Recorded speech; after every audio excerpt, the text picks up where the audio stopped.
먼저 하나님의 말씀 누가복음 2장 8절로 11절을 제가 봉독하겠습니다. 그 지역의 목자들이 밤에 밖에서 자기 양떼를 지키더니 주의 사자가 곁에 서고 주의 영광이 그들을 두루 비추매 크게 무서워하는지라. 천사가 이르되 무서워하지 말라. 보라, 내가 온 백성에게 미칠 큰 기쁨의 좋은 소식을 너희에게 전하노라. 오늘 다윗의 동네에 너희를 위하여 구주가 나셨으니 곧 그리스도 주시니라. 세계 1차 대전이 일어난 1914년 영국과 독일 군대가 벨기에 이프레스 지역에서 대치하던 중에 크리스마스 이브를 맞게 되었습니다. 양측의 장병들은 불과 몇십 미터에서 또 몇백 미터 정도 떨어진 참호 속에서 각기 조촐한 크리스마스 이브 행사를 진행하고 있었습니다. 그들이 참호 안에서 부르는 캐럴은 그 상대 측 참호에서도 들을 수가 있었습니다. 그때 한 독일 병사가 작은 크리스마스 트리를 들고 참호 밖으로 올라오더니 고요한 밤, 거룩한 밤, 찬미를 부르기 시작했습니다. 평소라면 당장 총알이 날아왔겠지만 그날은 아무도 총을 쏘지 않았습니다. 노래가 계속되니까 양측의 장병들이 하나둘 참호 밖으로 나왔습니다. 그리고 사진에서 보는 것처럼 서로 다가가서 악수하고 또 포옹하고 담소를 나누었습니다. 그리고는 부대 휘장이나 계급장, 군모, 또 어떤 사람은 술, 담배 이런 것들을 가져와서 크리스마스 선물로 교환을 했습니다. 그러자 이것을 지켜보던 독일군 장교와 영국군 하사가 만나서 즉석에서 정전을 맺고 당분간 교전을 하지 않기로 합의했습니다. 이것이 그 유명한 크리스마스 정전입니다. 이때 병사들이 불렀던 고요한 밤, 거룩한 밤, 이 찬미는 우리 124장에도 실려 있습니다. 지금 오스트리아 오베른도르프에 가면 고요한 밤 예배당이 있습니다. 이 예배당에 들어가면 관광객들은 누구나 할 것 없이 자기 나라 말로 고요한 밤, 거룩한 밤을 노래한다고 합니다. 이 찬미는 1816년 모 신부가 찰츠부르크 근처에 마리아파르 순례자 교회에서 목회할 때 작사를 했다고 합니다. 그리고 한 1년 후에 그는 오베른도르프에 있는 성 니콜라우스 성당으로 전근을 가게 되었습니다. 1818년 크리스마스가 다가와서 한창 준비를 하고 있었는데 잘자의 강이 범람하면서 교회가 침수되는 바람에 오르간이 고장나버리고 말았습니다. 그런데 음악이 없는 크리스마스 예배는 상상조차 할 수가 없었습니다. 그래서 그 인근의 아른스도르프 마을에 사는 음악 교사이면서 그 교회 오르간 연주자인 그루브에게 자신이 2년 전에 지은 시를 주면서 기타 반주에 맞춰서 듀엣으로 부를 수 있도록 작곡해달라고 요청을 했습니다. 드디어 1818년 12월 24일 밤 성탄 미사 때 모어는 테너를 맡고 그루버는 베이스를 맡고 그리고 성가대는 후렴을 맡아서 기타 반주에 맞춰 고요한 밤, 거룩한 밤이라고 하는 찬미를 처음으로 부르게 되었습니다.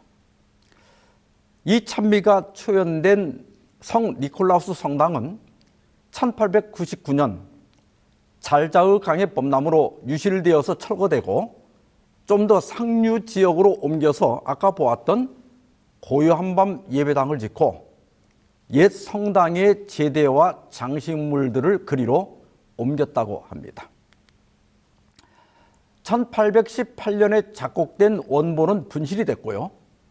1820년에 모 신부가 편곡한 사본이 1995년에 발견되었는데 지금 우리가 부르는 찬미와는 약간 다릅니다. 뭐 여기 기타 반주도 조금 들어가 있고 또 가사도 보니까 6절이나 됩니다. 1절과 6절만 다시 번역을 해보았습니다. 고요한 밤 거룩한 밤 만물이 잠든 때 거룩한 믿음의 부부 홀로 깨어있네. 곱슬머리 사랑스러운 아기 평안히 자거라 평안히 자거라. 6절입니다. 고요한 밤 거룩한 밤 천사들의 알렐루야 찬양을 목동들이 처음 들었네. 원근에서 크게 외치네. 구주 예수가 나셨다. 구주 예수가 나셨다. 이 찬미는 7년 후인 1825년에 새 오르간을 설치하러 온 오르간 제조업자 칼 마우라우에 의해서 널리 알려지게 되었고 현재는 140개 이상의 언어로 번역되었다고 합니다. 여러분, 이 찬미가 어떻게 전쟁을 멈추게 했을까요? 이 찬미가 왜 세계적으로 사랑받는 찬미가 되었을까요? 곡이 좋아서였을까요? 물론 이유 중에 하나가 될 겁니다. 그러나 진짜 이유는 이 찬미가 구주 예수님의 탄생을 노래하고 있기 때문입니다. 오늘 본문에서 2000년 전 베들레헴 들판에서 일어난 놀라운 사건을 보게 됩니다. 목자들이 밤에 자기 양떼를 지키고 있었습니다. 그런데 갑자기 주변이 밝아지더니 빛나는 모습을 한 가브리엘 천사가 나타났습니다. 목자들이 두려워할 때 천사는 말하기를 무서워하지 말라. 보라, 내가 온 백성에게 미칠 큰 기쁨의 좋은 소식을 너희에게 전하노라. 여기 좋은 소식은 말 그대로 복음입니다. 여러분, 복음이 뭡니까? 오늘 다윗의 동네에 너희를 위하여 구주가 나셨으니 곧 그리스도 주시니라. 여러분, 복음은 구주가 나셨다는 소식입니다. 올해도 성탄절을 맞이해서 과연 그리스도의 성탄은 신학적으로 어떤 의미가 있는지 살펴보고자 합니다.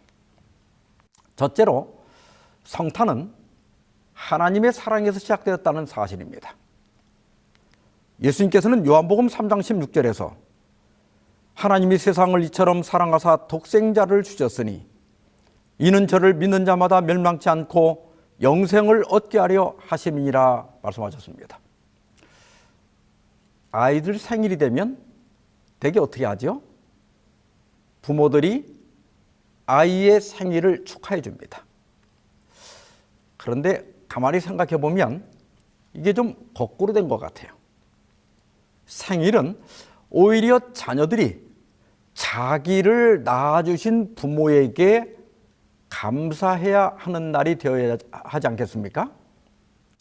그런데 세계 어디에도 생일에 부모에게 감사 파티를 하는 경우는 없는 것 같습니다. 그래서 내리사랑은 있어도 치사랑은 없다고 하는가 봅니다.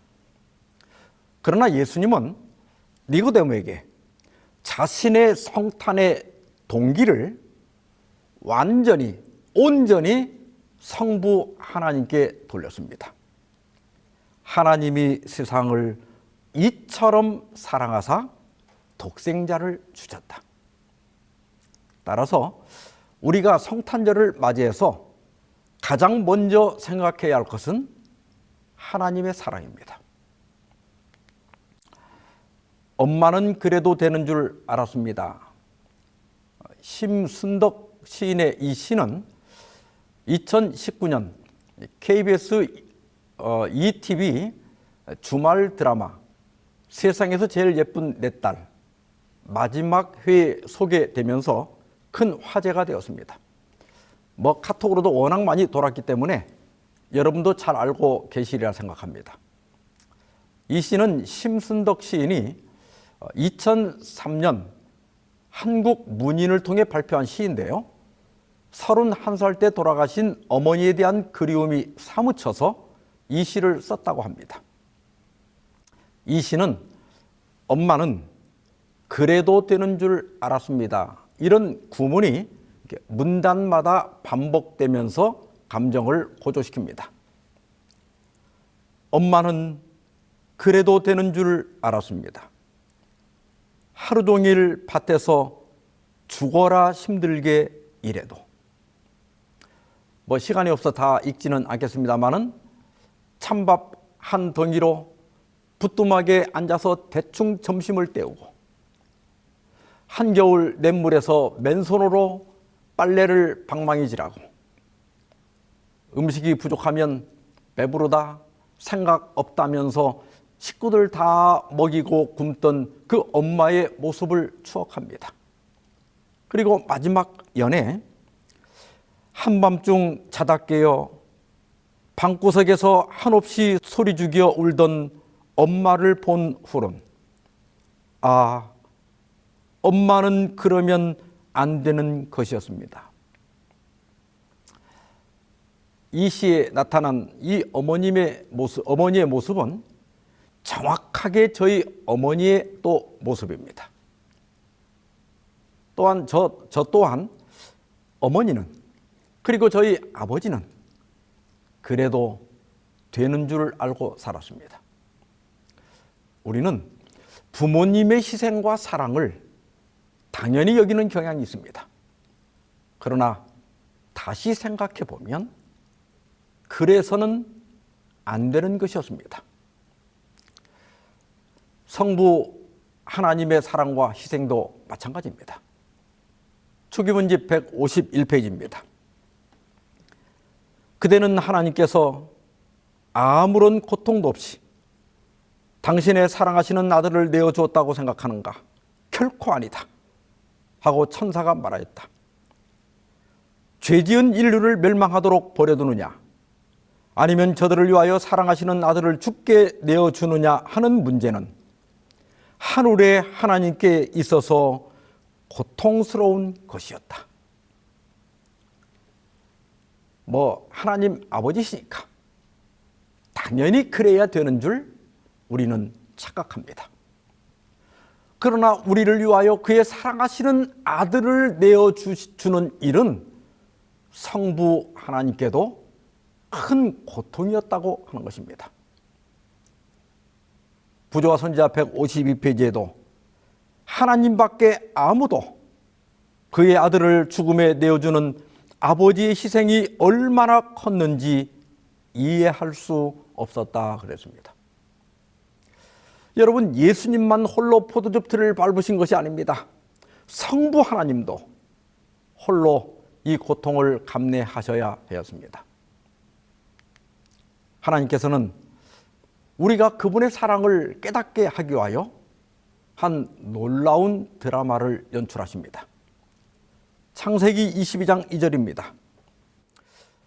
여호와께서 이르시되 네 아들 내 사랑하는 독자 이삭을 데리고 모리아 땅으로 가서 내가 내게 일러준 한 산 거기서 그를 번제로 드리라.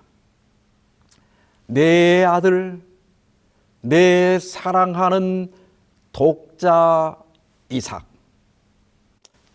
만약 하나님께서 이 말씀을 저처럼 천천히 말씀하셨다면 아브라함의 입가에는 저절로 미소가 번지고 그 아들만 생각하면요, 틀림없이 아들에 대한 자부심과 하나님께 대한 경외심을 느꼈을 겁니다. 그런데 그 다음 말씀은 충격이었습니다. 25년이나 기다려서 100세에 겨우 얻어가지고 이제 20살 든든한 청년으로 성장한 아들을 모리아 산에 가서 번제로 드리라고 하는 정말 청천하늘의 날벼락 같은 지시를 하신 것입니다.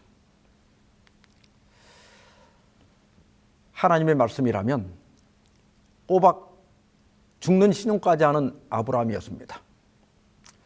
나귀의 안장을 지우고 또 번제에 사용할 나무를 싣고 또 불치를 준비하고 이삭을 데리고 모리아산으로 출발했습니다. 아브라함이 살던 브엘세바에서 모리아까지는 사흘길이었어요. 그 사흘길 내내 아브라함은 그만하면 됐다. 번제는 취소다. 이렇게 말씀하시는 그 하나님의 음성을 얼마나 바라고 고대했겠습니까? 이 장면을 읽을 때마다 저는 제 자신을 생각해 보곤 합니다. 만약 나라면 할 수 있었을까? 아무리 생각해도 저는 못할 것 같습니다. 그의 사랑하시는 아들을 십자가에 내어주시는 일은 성부 하나님께도 결코 쉬운 일이 아니었습니다. 아브라함이 막 칼을 들어서 그 이삭을 잡으러 할 때 비로소 멈추라는 말씀이 들려왔습니다. 그리고 아들을 대신해서 하나님께서 미리 준비한 순양을 번제로 드릴 수가 있었습니다. 시대소망 469페이지입니다. 이 무서운 시련이 아브라함에게 이른 것은 아브라함으로 그리스도의 날을 보고 타락한 세상을 구원하시기 위하여 가장 수치스러운 죽음을 당하도록 당신의 독생자를 주신 세상을 위한 하나님의 너무도 위대한 사랑을 깨닫도록 하시기 위함이었다. 이 말씀은 성부 하나님의 그 큰 희생을 좀 제발 알아달라 이 말씀이 아니에요. 나를 위하여 그 엄청난 희생을 하신 것을 생각하고 나의 생명과 나의 삶과 나의 구원을 귀하게 여기라는 말씀입니다. 이 놀라운 성부 하나님의 사랑을 사도 요한은 요한일서 4장 10절에서 이렇게 말했습니다. 사랑은 여기 있으니 우리가 하나님을 사랑한 것이 아니요 오직 하나님이 우리를 사랑하사 우리 죄를 위하여 화목제로 그 아들을 보내셨음이니라. 올 성탄절에는 물론 우리가 예수님의 탄생을 기뻐해야 하지만 동시에 우리를 위하여 독생자를 내어주신 성부 하나님의 그 크신 사랑을 깊이 생각하는 성탄절이 되기를 주의 이름으로 축원합니다. 두 번째로 성탄은 임마누엘, 즉 하나님이 우리와 함께 계신다는 뜻입니다. 마태복음 1장 23절입니다. 보라 처녀가 잉태하여 아들을 낳을 것이요 그의 이름은 임마누엘이라 하리라 하셨으니 이를 번역한즉 하나님이 우리와 함께 계시다 함이라. 지난 2013년 4월 루마니아의 세가르시아라고 하는 마을에서 아주 안타까운 사고가 일어났습니다.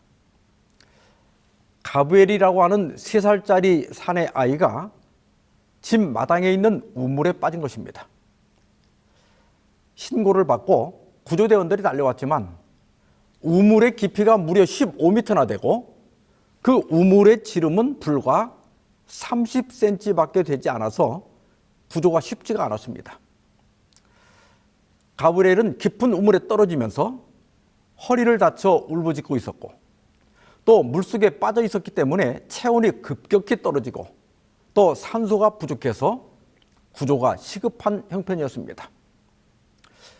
처음에는 포크레인을 동원해서 땅을 팠지만 바위가 나오고 바위를 깨트리다가는 이 우물이 무너질 위험이 있었기 때문에 중단되었습니다. 그래서 여러 의논 끝에 밧줄을 내려가지고 끌어올리려 했지만은 아이가 불과 3살입니다.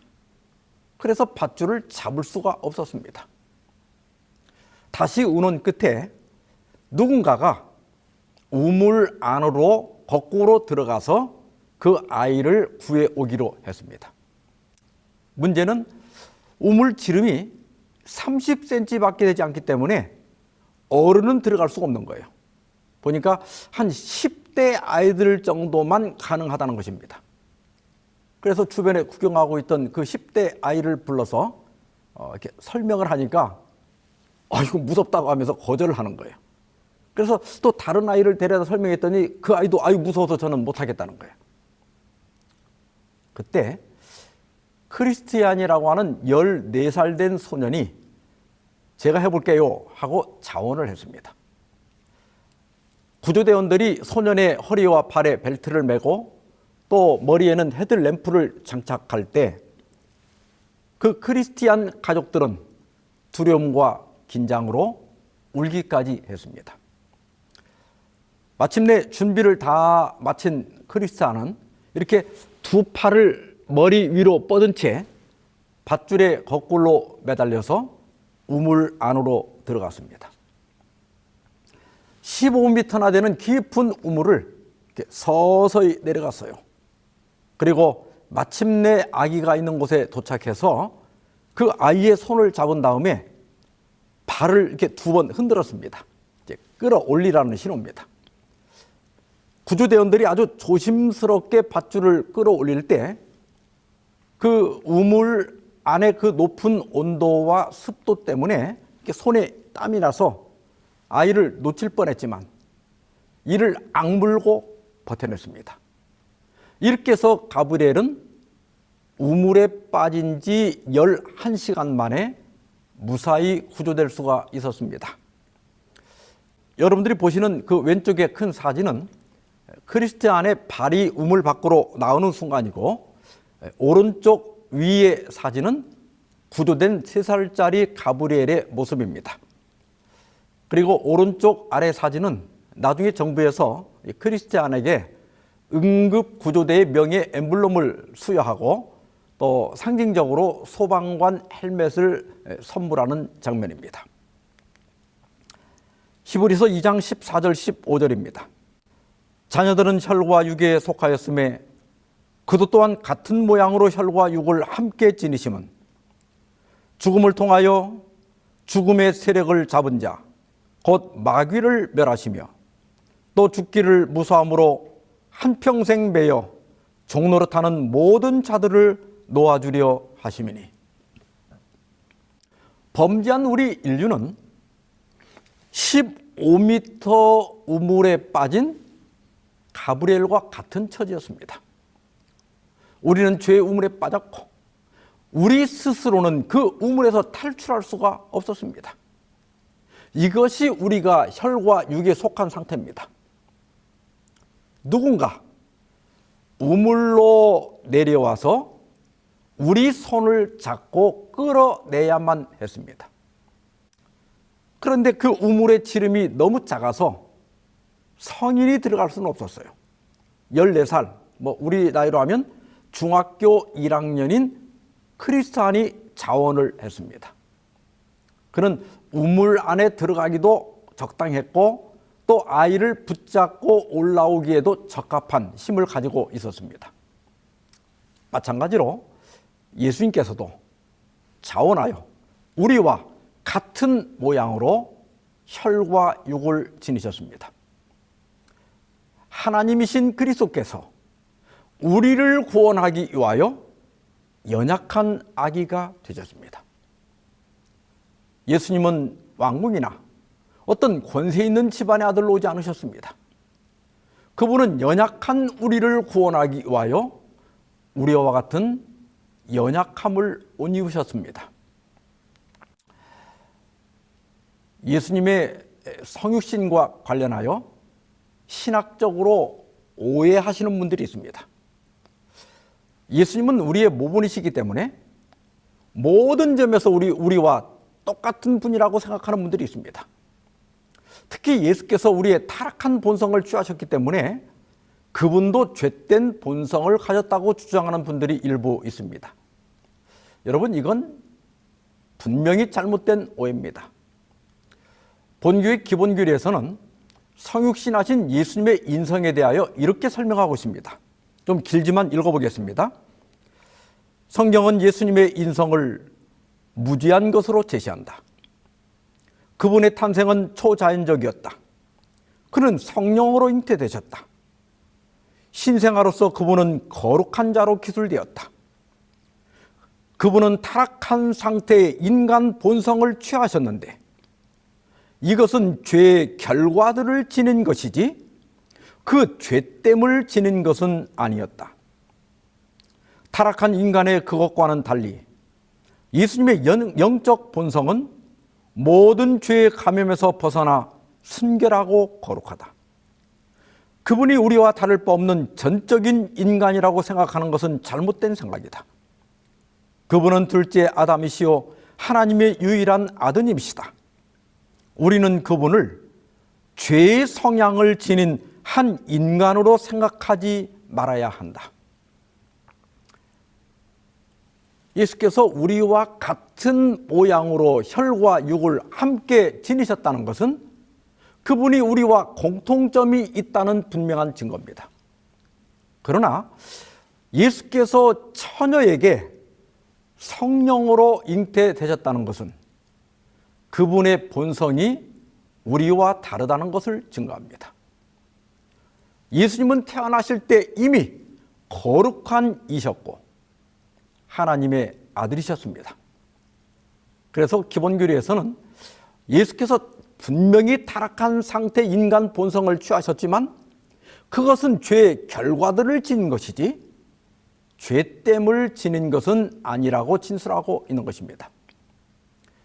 그리고 예수님의 영적 본성은 죄의 감염에서 벗어나 순결하고 거룩하며 어느 누구도 예수님을 우리와 전적으로 같은 분으로 오해하지 말라고 경고하고 있습니다. 엘렌 화이트도 교증은 2권 201, 202페이지에서 그분은 우리와 같이 연약하신 형제이시다. 연약성에 있어서는 우리와 같다는 거예요. 그러나 같은 성정, 여기 패션, 같은 정욕을 갖지는 않으셨다. 흠없는 분으로서 그분의 본성은 악과 상관이 없었다고 증언하고 있습니다. 이 점에 조금 더 오해가 없으시기를 바랍니다. 다시 히브리 2장으로 돌아가서요. 죽음을 통하여 죽음의 세력 잡은 자, 곧 마귀를 멸하시며 또 죽기를 무서함으로 한평생 매여 종로로 타는 모든 자들을 놓아주려 하심이니. 예수께서 성육신하신 목적은 자신의 죽음을 통하여 마귀를 멸하시고 우리를 죽음에서 해방하기 위한 것이었습니다. 그래서 예수님께서 십자가에 돌아가셨을 때 사탄은 자기가 승리했다고 기뻐했습니다. 그러나 예수님은 무덤 문을 여시고 걸어 나오셨습니다. 인류의 영원한 적, 이 세상의 어떤 영도, 어떤 과학도, 어떤 약으로도 해결할 수 없는 사망을 정복하신 것입니다. 그리고 예수께서는 이렇게 선언하십니다. 요한계시록 1장 17절 18절입니다. 두려워하지 말라. 나는 처음이요 마지막이니 곧 살아있는 자라. 내가 전에 죽었었노라. 볼지어다 이제 세세토록 살아있어 사망과 음부의 열쇠를 가졌노니. 내가 사망과 음부, 무덤의 열쇠를 가지고 있다. 나는 사망과 무덤의 연을 열 수 있다. 이 얼마나 놀라운 소식입니까? 예수께서는 오빠를 잃고 슬퍼하는 마르다에게 나는 부활이요 생명이니 나를 믿는 자는 죽어도 살겠고 무릇 살아서 나를 믿는 자는 영원히 죽지 아니하리니 이것을 내가 믿느냐고 물으셨습니다. 여기 살아서 믿는 자는 영원히 죽지 않는다는 것은 후일에 둘째 사망이 없다는 뜻입니다. 이것을 묻자 마르다는 주여 그러하여다. 주는 그리스도시요 세상에 오시는 하나님의 아들이신 줄 내가 믿나이다. 언제가 될지 모르지만 정부에서 국민 여러분, 코로나는 끝났습니다. 지상에서 코로나 바이러스가 영원히 없어졌습니다. 라고 발표한다면 얼마나 기쁘겠습니까? 그러나 많은 전문가들은 코로나는 이제 우리의 일상이 될 것이고 박멸하기가 쉽지 않을 것이라고 말합니다. 그러나 성도 여러분, 죽음의 문제는 그리스도의 성탄으로 완전히 해결되었습니다. 이 사실을 믿으시기 바랍니다. 이제 우리는 죽음을 두려워할 필요가 없게 되었습니다. 예수 그리스도께서 죽음의 우물 깊은 곳에 내려와 우리를 구원하신 놀라운 은혜를 기뻐하는 성탄이 되기를 주의 이름으로 축원합니다. 세 번째로 성탄은 하나님 나라의 도래를 의미합니다. 마가복음 1장 14절 15절입니다. 요한이 잡힌 후 예수께서 갈릴리에 오셔서 하나님의 복음을 전파하여 이르시되 때가 찼고 하나님의 나라가 가까웠으니 회개하고 복음을 믿으라 하시더라. 예수께서는 갈릴리 선교를 시작하시면서 때가 찼고 하나님의 나라가 가까이 왔다고 선언하셨습니다. 아담이 에덴 동산에서 추방된 이래 우리 인류는 사탄의 지배를 받아왔습니다. 특히 사탄은 이 세상 나라뿐만 아니라 우리의 심령을 오랫동안 지배해 왔습니다. 시대소망 36페이지입니다. 하나님이 거하실 성전으로 지음을 받은 사람의 몸은 악마의 거처가 되었다. 사람의 감각, 신경, 감정 및 기관이 비로한 정욕의 방종을 행하는 일에 초자연적 대리자들로 말미암아 움직여졌다. 악마의 인이 사람들의 얼굴에 찍혀 있었다. 사람의 얼굴은 그들을 사로잡은 악의 군대들의 표정을 반사하였다. 여러분, 사람들이요, 과거에 비해서 갈수록 더 순진해지는 것 같습니까? 더 흉악해지는 것 같습니까? 옛날 같으면 그냥 그러려니 하고 지나갈 일들도요, 요즘은 사람들이 너무 예민해지고 또 너무 과격하게 반응하는 것 같습니다. 사람들이 너무 악해졌어요.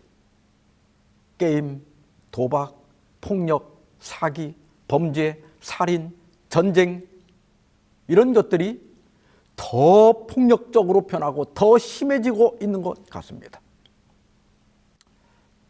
예수께서 선포하신 하나님의 나라는 언제 어떻게 임하는가? 예수께서는 귀신 들려 눈 멀고 말 못하는 사람을 치료하신 다음에 이렇게 말씀하셨습니다. 그러나 내가 하나님의 성령을 힘입어 귀신을 쫓아내는 것이면 하나님의 나라가 이미 너희에게 임하였느니라. 여러분, 그리스도의 성탄으로 사탄이 쫓겨가고 하나님께서 사람들의 마음을 통치할 때가 이르렀다고 하는 것입니다. 악한 사람이 선해지고 술 주정뱅이가 술을 끊게 됩니다. 이기적이고 다투고 복수하고 증오심으로 가득 찼던 마음에 사랑과 평화가 깃들게 됩니다. 이런 사람의 마음에는 하나님의 나라가 이미 시작된 것입니다.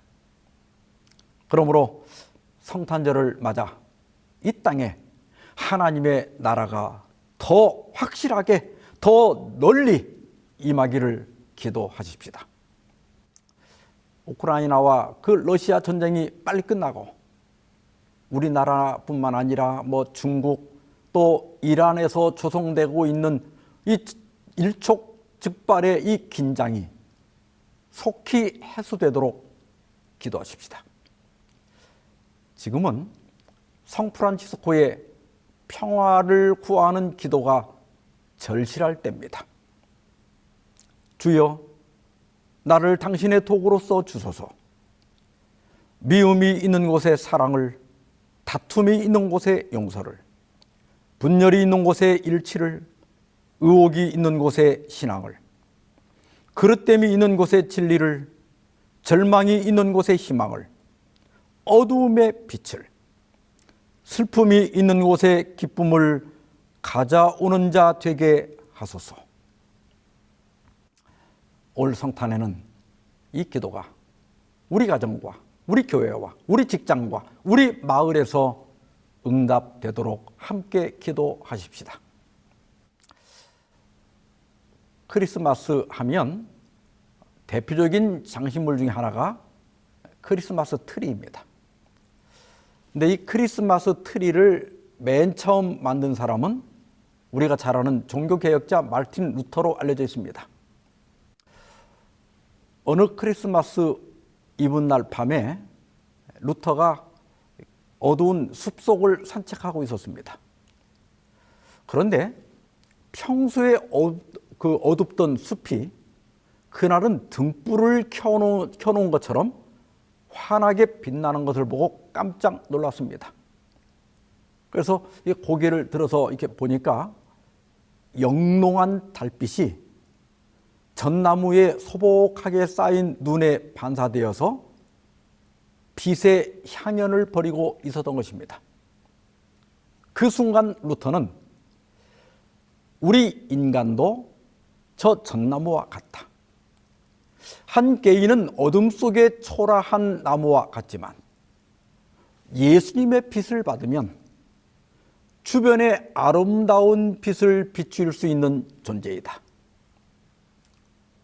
루터는 이 사실을 가르치기 위해서 전나무 하나를 가져와서 솜으로 이렇게 눈 모양을 만들고 또 반짝이는 리본과 촛불을 장식을 했습니다. 이것이 크리스마스 트리의 시작이라고 합니다.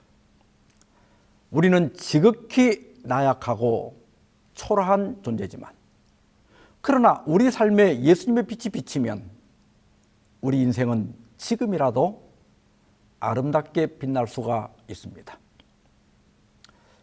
올 성탄에 내 마음의 트리에 촛불을 켭시다.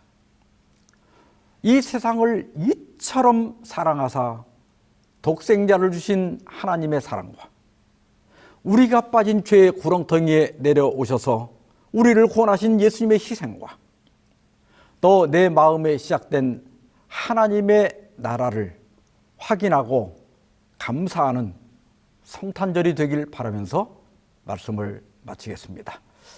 함께 기도하십시다. 자비하신 하나님 아버지, 이 세상을 이처럼 사랑하사 독생자 예수 그리스도를 주셔서 감사합니다.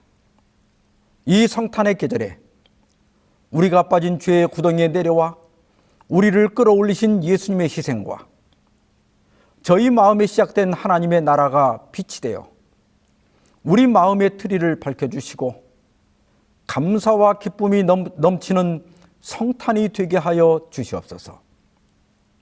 빛 대신 주님, 질병으로 고통하는 주의 자녀들과 가정 문제나 또 경제 문제로 고통하는 분들에게 성탄의 촛불을 밝히시어 위로와 소망을 얻게 하여 주시옵소서.